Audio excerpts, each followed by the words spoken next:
ರಾಜ್ಯ ಸರ್ಕಾರದ ಮಹತ್ವಾಕಾಂಕ್ಷಿ ಯೋಜನೆಯಾದ ಗ್ಯಾರಂಟಿ ಯೋಜನೆ ಲಾಭವನ್ನು ರಾಜ್ಯದ ಜನತೆ ಕಳೆದ 3 ವರ್ಷಗಳಿಂದ ಪಡೆಯುತ್ತಿದ್ದಾರೆ.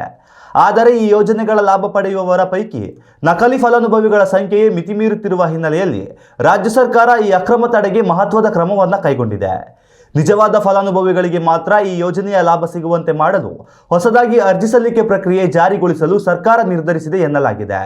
ಈ ಕುರಿತು ಶೀಘ್ರದಲ್ಲಿಯೇ ರಾಜ್ಯ ಸರ್ಕಾರ ಹೊಸ ಆದೇಶವನ್ನು ಹೊರಡಿಸಲಿದೆ. ಗ್ಯಾರಂಟಿ ಯೋಜನೆ ಜಾರಿಯಾದ ಬಳಿಕ ಅನೇಕರು ಮೃತಪಟ್ಟಿದ್ದಾರೆ. ಆದರೆ ಈ ಬಗ್ಗೆ ಸರ್ಕಾರಕ್ಕೆ ಮನವರಿಕೆ ಮಾಡಿಸದೆ ಗ್ಯಾರಂಟಿ ಯೋಜನೆಗಳ ಲಾಭವನ್ನು ಅನರ್ಹರು ಪಡೆಯುತ್ತಿದ್ದಾರೆ. ಇದು ಮಾತ್ರವಲ್ಲದೆ ನಕಲಿ ದಾಖಲೆಗಳನ್ನು ಸೃಷ್ಟಿಸಿ ಯೋಜನೆಯ ಲಾಭವನ್ನು ಪಡೆಯುತ್ತಿದ್ದವರು ಇದ್ದಾರೆ. ಈ ಎಲ್ಲದರ ಬಗ್ಗೆ ಶಾಸಕರ ಸಭೆಯಲ್ಲಿ ಚರ್ಚೆಯಾದ ಹಿನ್ನೆಲೆಯಲ್ಲಿ ರಾಜ್ಯ ಸರ್ಕಾರ ಈ ಮಹತ್ವದ ನಿರ್ಧಾರಕ್ಕೆ ಬಂದಿದೆ ಎನ್ನಲಾಗಿದೆ. ಈ ವಿಚಾರವಾಗಿ ಸ್ವತಃ ಡಿಸಿಎಂ ಡಿಕೆ ಶಿವಕುಮಾರ್ ಮಾತನಾಡಿದ್ದು, ರಾಜ್ಯದಲ್ಲಿ ಪಂಚ ಗ್ಯಾರಂಟಿ ಯೋಜನೆಗಳನ್ನು ಅದರಲ್ಲೂ ಗೃಹಲಕ್ಷ್ಮಿ ಹಾಗೂ ಗೃಹಜ್ಯೋತಿ ಯೋಜನೆಯ ಫಲಾನುಭವಿಗಳ ಪಟ್ಟಿ ಪರಿಷ್ಕರಣೆ ಮಾಡುವ ತುರ್ತು ಅನಿವಾರ್ಯತೆ ಎದುರಾಗಿದೆ. ಯೋಜನೆಯ ಫಲಾನುಭವಿಗಳ ಮರಣದ ಬಳಿಕವೂ 100 ಕೋಟಿ ರೂಪಾಯಿಗೂ ಅಧಿಕ ಹಣ ನಕಲಿ ಫಲಾನುಭವಿಗಳ ಪಾಲಾಗುತ್ತಿದೆ. ಹೀಗಾಗಿ ಈ ಎಲ್ಲ ಕ್ರಮಗಳ ತಡೆಗೆ ಶೀಘ್ರದಲ್ಲಿಯೇ ಗ್ಯಾರಂಟಿ ಯೋಜನೆಗಳಿಗೆ ಹೊಸದಾಗಿ ಅರ್ಜಿ ಸಲ್ಲಿಸುವ ಪ್ರಕ್ರಿಯೆ ಆರಂಭಿಸಲಿದ್ದೇವೆ ಎಂದು ಹೇಳಿದರು.